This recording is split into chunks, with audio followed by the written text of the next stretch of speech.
मित्रांनो, गेल्या एक्झिबिशनमध्ये एक व्हिडिओ शेअर केला होता मी. 4 दिवसांमध्ये 100 घरं विकणारा मराठी माणूस. आणि ती पर्सनॅलिटी दुसरी कोणी नाही तर राहुल हजारे साहेब आहेत, DDSR ग्रुप. आणि यावेळेस परत प्रॉपर्टी एक्झिबिशनमध्ये ऑपॉर्च्युनिटी मिळाली यांच्यासोबत डिस्कस करायची. Sir, welcome to the channel. नमस्कार. काय चाललंय सर लाईफ मध्ये? एकदम मजेत. किती प्रोजेक्ट चालू आहेत आता? टोटल आपले आता ऑन गोईंग 6 आहेत. अच्छा. आणि पोझिशनला आपले आता 6 प्रोजेक्ट आलेले. आणि आता न्यू स्टार्टअप मध्ये 6 आहेत. 6 म्हणजे 12. आतापर्यंत किती प्रोजेक्ट केले? टोटल आपला 26वा प्रोजेक्ट चालू आहे. 26 प्रोजेक्ट. 11 पोझिशन झाले आपले टोटल. बरोबर.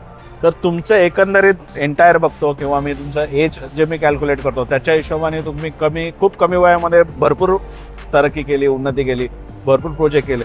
तर तुमचा बॅकग्राऊंड याच्यातनंच होता, बिल्डर कन्स्ट्रक्शन किंवा सिमिलर फील्डमधनं? नाही, बिल्डर असं नव्हतं. जे आपल्या मराठी माणसाचं आहे नेहमीप्रमाणे नोकरी करणं. मी पण ते शासकीय नोकरीमधून सुरुवात केली. पण शासकीय नोकरीमध्ये जगण्याचं किंवा मराठी माणसाच्या आपली नेहमीची लाईफ सोडून गुजराती मारवाडी बिझनेस करू शकतात, आपण का करू शकत नाही असं आपल्यालाही मनाला वाटलं. आणि नोकरी सोडून आपण बिझनेसमध्ये उतरलो. तर बिझनेस केल्यानंतर लक्षात आले की ह्याच्यात मराठी गुजराती मारवाडी काही गरज नाही. त्याच्यामध्ये धाडस, जिद्द, चिकाटी आहे, तो बिझनेस करू शकतो. बरोबर. मग तो मराठी असला तरी करू शकतो. मराठी असला तरी करू. हे आपला तुम्ही आता हे बघितल्यानंतर तुमच्या लक्षात आलं असेल की याच्यामध्ये काही कुठं रक्तात किंवा आई वडिलांकडनं सपोर्टच असावा असं काही हे नाही. हा, आपल्याकडे जनरली असं म्हटलं जातं की आपल्या रक्तात बिझनेस नाहीये. मला वाटतं ही जी म्हण आहे ना त्याला मोडीत काढलंय तुम्ही. कारण असं नाहीये की काम सुरू केलं आणि तुटपुंजा जो बिझनेस म्हणतो ना, छोटे 4 माळे केले, 3 माळे केले, एकदम मोठ्या लेवलचे लक्झरियस लेवलचे प्रोजेक्ट आणि मेजॉरिटी सिडको टेंडर आहे. मला सांगा, सिडको टेंडर आधी तुम्ही नॉर्मल जे आपले 12.5%, 22.5% पण केले असते. पण आता मी मेजॉरिटी तुमचे प्रोजेक्ट बघतो, सगळे प्रोजेक्ट मेजॉरिटी सिडको टेंडरमध्ये. असं का तुम्हाला मेजॉरिटी सिडको टेंडरमध्येच काम करायचं? कारण की मी पण सुरुवात ती 12.5 मधूनच केली. पण मी बघितलं बऱ्यापैकी कस्टमरांना CIDCO tender title clear project हवेत. 12.5 मध्ये थोड्या लिटिगेशन येतात, शेतकऱ्यांनी अडवणूक आणली तर बिल्डिंग स्टॉप होऊ शकते. तर मी बघितलं बऱ्यापैकी प्रोजेक्ट हे सिडको टेंडरचे टायटल क्लिअर आहे. तर आपण म्हणलं त्याच्यामध्येच आपलं करिअर फ्युचरमध्ये स्ट्रॉंग होऊ शकतं. म्हणजे कस्टमरांची बी फसवणूक होत नाही आणि आपलीही प्रगती थांबत नाही. याच्यासाठी पकडलं की आपल्याला टायटल क्लिअर आणि सिडको टेंडरच करायचं आहे, म्हणून आपण सर्व प्रोजेक्ट सिडको टेंडरमध्ये सुरू केले. मला याच्या व्यतिरिक्त पण एक गोष्ट सांगा अजून. असं काय की मेजॉरिटी सिडको टेंडर राहुल हजारे साहेबांनाच लागतात? मी बघतो जनरली. आता तुमचं मी कळंबोलीला एक स्पॉट बघितलं मी. ठीक आहे, एका स्पॉटला तुम्ही 3 टेंडर आहेत तुमच्याकडे, 3 प्रोजेक्ट आहेत तुमच्याकडे. कळंबोलीत मी बघितलं तर 4-5 तिथेच तुमच्याकडे टेंडर आहेत. बरोबर, 8 प्रोजेक्ट. आता बघा, तुम्हीच बोललात समोर. तर मला सांगा, असं काय की तुम्हाला टेंडर मॅक्झिमम लागतात? माझा एक पार्ट आहे की मी मार्केटपेक्षा थोडं 1-2 रुपयांनी जास्त भरतो आणि एखादा 1.5 रुपयांनी कमीने विकतो. बरोबर. कारण माझा कन्सेप्ट आहे ही, माझ्या सर्व सभासदांना त्यांच्या स्वप्नातलं घर मार्केटमध्येच भेटलं पाहिजे, ते पण DDSR कडून भेटलं पाहिजे आणि ते बी मार्केटपेक्षा स्वस्त भेटलं पाहिजे. बरोबर. की आम्ही जास्त प्रॉफिटच्या पाठीच लागलेलो नाही. कारण आज 30 वर्षाचा आहे आपण हे असंच कस्टमरचा विश्वास जिंकत राहिलो तर वयाच्या 40व्या वर्षापर्यंत नवी मुंबईमध्ये टॉप बिल्डरमध्ये यायला काही हरकत नाही. माझी पण ज्या प्रकारे तुम्ही काम करताय ना, नवी मुंबईमध्ये नाही तर महाराष्ट्रामध्ये तुम्ही नक्कीच काय आपण मराठी भाषेमध्ये फुटा ठोकून ठेवणार. कारण तुम्ही प्रोजेक्ट मी आता बघतोय दिवसादिवस. गेल्या वेळेस मला वाटतं आपण 3 प्रोजेक्ट डिस्प्ले केले होते. व्ह्युअर्ससाठी सांगतो की यांचे जे डिस्प्लेला वगैरे थोडेफार व्हिडिओ जे प्ले होतात ना ते मीच शूट करतो. गेल्या वेळेस मला आठवतं मी पनवेलचा एक प्रोजेक्ट केलेला आणि कळंबोलीचे 3 होते, त्यातला एक रेडी होता, एक तावियार, बाकीचे 2 प्रोजेक्ट होते. हे 3च प्रोजेक्ट आपण सहसा डिस्प्ले केले होते. आज एकदम सरळ 6 प्रोजेक्ट घेऊन आलोय आणि 6 डिलेवर्ड देऊन बसलोय आणि 6 परत तुम्ही घेऊन येणार आहात. तर ही जी ग्रोथ बघतो, मला वाटतं एक्झिबिशनला 1-1.5 वर्ष झालं असेल, 14-15 महिने झाले. 15 महिन्यात तुम्ही एवढे प्रोजेक्ट परत घेऊन आलात आणि पुढच्या प्रोजेक्टची पण प्लॅनिंग आहे. कारण की तुम्ही मगाशी जसं सांगितलं, आम्ही प्रत्येक टेंडर भरतो. प्रत्येक टेंडर भरल्यानंतर ना आम्हाला त्याच्यामधून यश येतं आणि आमच्याकडे नवीन टेंडर भरतानाच लोक आमच्याकडे इच्छुक असतात की ते बोलत असतात की नवीन टेंडर कधी तुम्हाला भेटेल आणि आम्ही त्याच्यामध्ये नवीन सभासद करा. म्हणजे आताही सुद्धा एक 6 महिने झाले मी नवीन टेंडर भरला नाही. तर काही लोक घर घेण्यासाठी थांबू नये, की DDSR कंपनी नवीन सोसायटी कधी भरते आणि आम्ही फाउंडरमध्ये कधी जातोय आणि आम्हाला स्वस्तात घर मिळते. ते लोकांचा आपल्याकडे बघण्याचा दृष्टिकोन हा चेंज झालेला आहे की मला DDSR करून title clear, CIDCO tender plot आणि सोसायटी म्हणजे माझे पैसे माझ्याकडेच आहे असा बांधून देणारा एकमेव बिल्डर नवी मुंबईमध्ये आहे. त्यामुळे सर्वांची जी ओढ आहे ते DDSR कडे वाटली. बरोबर. जे नवीन व्ह्युअर्स आहे ना त्यांना समजावं म्हणून थोडंसं डिटेलमध्ये सांगतो यांचा कॉन्सेप्ट कसा आहे. Correct me if I am wrong, मला काही चुकलं तर मला सांगा तुम्ही. हे अगोदर काय करतात, एक ग्रुप बनवतात, त्या ग्रुपची सोसायटी करतात आणि नंतर त्या सोसायटीच्या नावाने टेंडर करतात, बरोबर. आणि नंतर ज्यावेळेस टेंडर लागेल, प्लॉट मिळेल, त्यावेळेस थोडे थोडे पैसे भरायचे आणि नंतर जसं जसं कन्स्ट्रक्शन SEC वगैरे येईल त्याच्यानंतर तुम्हाला लोन करायचं तर बाकीचं लोन पण करू शकता.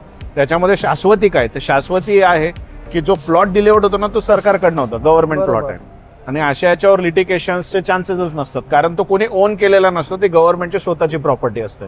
तर हा एक यांचा कॉन्सेप्ट आहे. तर फ्युचरमध्ये ज्यांच्याकडे सफिशियंट टाइम आहे, त्यांना माहिती आहे की सोसायटी होणार, मग प्लॉट लागणार, मग थोडासा वेळ लागणार कन्स्ट्रक्शन ऑफ पोझिशन, ज्यांना सफिशियंट वेळ आहे आणि ज्यांना घ्यायचंच आहे घर आणि थोडे थोडे पैसे करून स्टार्टिंगला सुरुवात करायची. हे जे अशा सोसायटीचे जेव्हा हे प्लॅन सुरू करतात तेव्हा कॉल करा DDSRला. मी तसा नंबर देतोय तुम्हाला स्क्रीनवर, जो नंबर पॉपअप होतो यांच्या टीमचाच आहे. त्यांना कॉल करा आणि विचारून ठेवा. बाकी करंट सिच्युएशनमध्ये जे प्रोजेक्ट्स आहेत त्याच्यामध्ये तर लोक ॲड तुम्ही करतातच आहात. तुम्हाला जो पण प्रोजेक्ट आवडेल त्याच्यामध्ये ॲड करू शकता.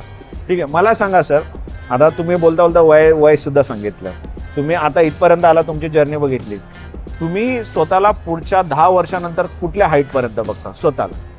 माझं स्वतःचं स्वप्न आहे की मी तर मोठा होणारच, पण माझ्या बरोबर कमीत कमी 1000 लोकांना तरी मोठं करणार. 1000 लोकांना?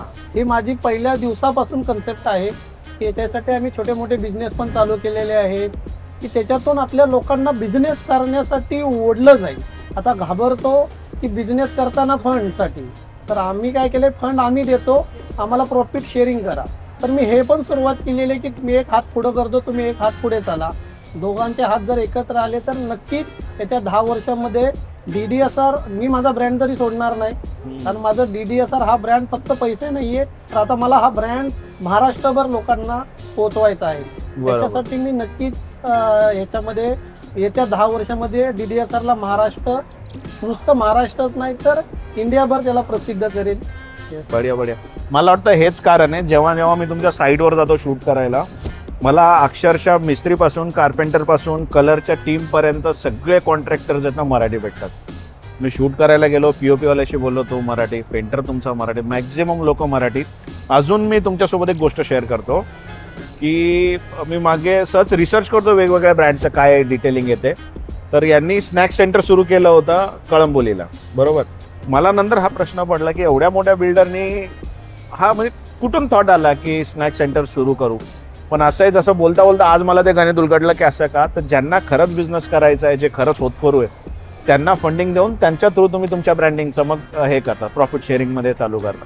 मला असं वाटतं की प्रॉफिट शेअरिंगपेक्षा लोकांनी पुढे यावं, हा त्याच्यामध्ये प्रॉफिट हा पार्टच नाही. त्याच्यामध्ये प्रॉफिट हा पार्ट असता तर आम्ही स्वतःच चालू केला असता आणि स्वतःच कमवले असते. याच्यामधून आहे की जो बिझनेससाठी घाबरलेला मराठी प्रवर्ग आहे त्यांना न घाबरवता तयार करणं, ही त्याच्या मागची संकल्पना. बरोबर बरोबर बरोबर. ठीक आहे, तर आता कुठल्या कुठल्या लोकेशनसाठी तुम्ही आमच्या व्ह्युअर्सला सांगू शकता कॉन्टॅक्ट करायला? आमचे खांडेश्वर स्टेशनला आहे, मानसरोवर स्टेशनला आहे, कळंबोलीमध्ये 8 प्रोजेक्ट आहे, खांदा कॉलनीमध्ये आहेत, न्यू पनवेलला आहेत, खारघरमध्ये 3 प्रोजेक्ट आमचे चालू आहेत. परत ना नेरूळ DY पाटील स्टेडियमच्या लाईनला हायवे फेसिंगला हा प्रोजेक्ट आहे.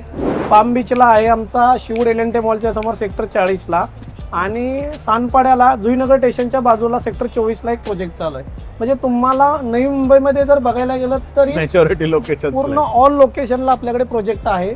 तुमचं जे मनातलं घर आहे ते DDSR समोर मांडा, नक्कीच DDSR त्याच्यामध्ये काही ना काहीतरी तडजोड करून तुमचं घर देण्याचा प्रयत्न करा. चला बढिया. आता मला सांगा, ज्याला 1 BHK घ्यायचा आहे, किती कमीत कमी बजेट असेल त्यांनी आपल्यापर्यंत संपर्कात यावं? आमच्याकडे कळंबोलीमध्ये आम्ही 1-2 प्रोजेक्ट अशी उभा केलेत ज्याच्यामध्ये आम्ही ॲक्च्युली सांगितलंय की 50,000च्या वर जर पगार असेल ना त्यांना ह्या प्रोजेक्टमध्ये गरज द्यायचं नाही. म्हणजे पैसा कमवणं हा हेतू नाही त्याच्यामध्ये. काय बोलता? त्याच्यामध्ये हेतू असा आहे की जे लो क्वालिटी कस्टमर आहेत, ज्यांचं घर नाहीये, पगार कमी आहे, पण सिडको टेंडरचंच घर घ्यायचं आहे, तर माझ्या कंपनी माझ्या पार्टनरांचं पण म्हणणं तेच आलं की आपण पैसे जरी कमवले तर प्रॉफिट राहिला, पण इंटरेस्ट जरी निघाला तरी चालेल या प्रोजेक्टमधनं, पण गरिबांची घरं होऊन जाऊ द्या या 2 प्रोजेक्टमधून. बरोबर. म्हणून आम्ही ते 2 प्रोजेक्ट असे बनवलेत की 50,000च्या खाली पगार असेल आणि ज्याचं घर नाही त्यालाच घर भेटेल अशी संकल्पना मांडून ते प्रोजेक्ट चालू आहेत. तर तिथे तुम्हाला 38 लाखापासून ते 50 लाखापर्यंतचं घर आहे आणि 2 बेड तुमचं 60 लाखाच्या आतमध्ये तुम्हाला पॅकेज भेटून जाईल. पण तुम्ही यावेळेस आहे ना ही स्कीम पूर्ण रिवाईज केली. जनरली लोकांकडे तुम्ही जेव्हा प्रॉपर्टी बघायला जातात लोक सांगतात तुमची याच्यावर पगाराची जर कॅपॅसिटी असेल तर इथे तुमचं घर होईल. तुम्ही तो मोडीत काढला, 50,000च्या आत असेल तर घर देतो. हा कॉन्सेप्ट आणणं, इव्हन असे फिल्टर करून जेव्हा आपण घरं मार्केटमध्ये घेऊन येतो ना त्यावेळेस ऑडियन्स आहे ना कमी होत जातो. तुम्हाला माहिती मी काय बोलतो ते. तुम्ही ओपन ऑडियन्स ठेवली तर कुणी घर घेऊ शकतं, पण तुम्ही जेव्हा बॅरिकेडर्स टाकतात ऑडियन्स कमी होतं. तर ज्यावेळेस तुम्ही अशा स्कीम घेऊन येतात की मला एवढेच लिमिटेशन द्यायचे, ह्याच प्राईसमध्ये द्यायचं, ह्याच पगाराला द्यायचं आहे, तर ते कसं मॅनेज करतात? मॅनेजला बघायला गेलं तर सर याच्यामध्ये काही हे नाही. मी कलाकारांसाठी प्रोजेक्ट उभा केला, पत्रकार तरी माझा प्रोजेक्ट त्याच्यामध्ये विक्री झालाच. मी खासदार आमदारांचा प्रोजेक्ट ओपन केला तरी आज एकही खासदार आमदारांना देण्यासाठी माझ्याकडे घर नाहीये. मी शिवूडला मंत्रालय ऑफिसरांसाठी प्रोजेक्ट ओपन केला आणि एक कॅटेगरी ठेवली, पण पूर्ण घर गेलं. आज मंत्रालयमधनं वेटिंगमध्ये घर आहेत, तरी कोण सोडलं तरी सांगा मला की आम्ही घर घेऊ त्याच्यामध्ये. म्हणजे मी ती संकल्पना मांडल्यानंतर ना सुद्धा ते फ्लॅट जातात, कारण की लोकांना विश्वास आहे आपला पोरगा आहे आणि नक्कीच आपल्याला चांगल्या प्रकारे घर देऊ शकतो तो. त्यामुळे माझ्यावर विश्वास ठेवून सगळे कस्टमर घर घेतात. मला वाटतं पण तुम्ही तो विश्वास कमवलाय. असं फक्त बोलून नाही होत, करून दाखवावं लागतं तेव्हा लोक विश्वास ठेवतात. बघा असं आहे की इन्फॉर्मेशन जी आहे ना तुम्हाला कुठली पण हवी असेल, साईट व्हिजिट करायची, कुठली पण डिटेल्स पाहिजे तर स्क्रीनवर जो नंबर पॉपअप होतो त्याच्यावर कॉन्टॅक्ट करा. आता मी इथेच थांबतो. सर थँक्यू सो मच, तुम्ही आम्हाला वेळ दिला, तुमच्यासोबत बोललो. मला वाटतं तुमच्यासोबत हा जो आम्ही टॉक शो आता केला त्याच्यातून मराठी माणसांना एक नवीन चेतना मिळेल, एक नवीन टार्गेट मिळेल की नाही यार असंही काहीतरी करता येतं. बिझनेस क्षेत्रामध्ये यायच्या अगोदर स्वतः जॉब करत होते गव्हर्नमेंटमध्ये आणि स्वतःचा बिझनेस सोडून, जनरली आपल्याकडे म्हणतात सरकारी नोकरी कशाला सोडतो बाबा तर ती सोडून बिझनेस आणि एवढ्या मोठ्या लेवलला. मी एकदा तुम्हाला रिक्वेस्ट करा, एकदा व्हिजिट करा तुम्ही नक्कीच DDSRला. जय हिंद. व्हिडिओ आवडला तर कमेंट सेक्शनमध्ये तुम्ही पण जय हिंद लिहा. व्हिडिओला लाईक करा, चॅनलला सबस्क्राईब करा. Sir thank you so much.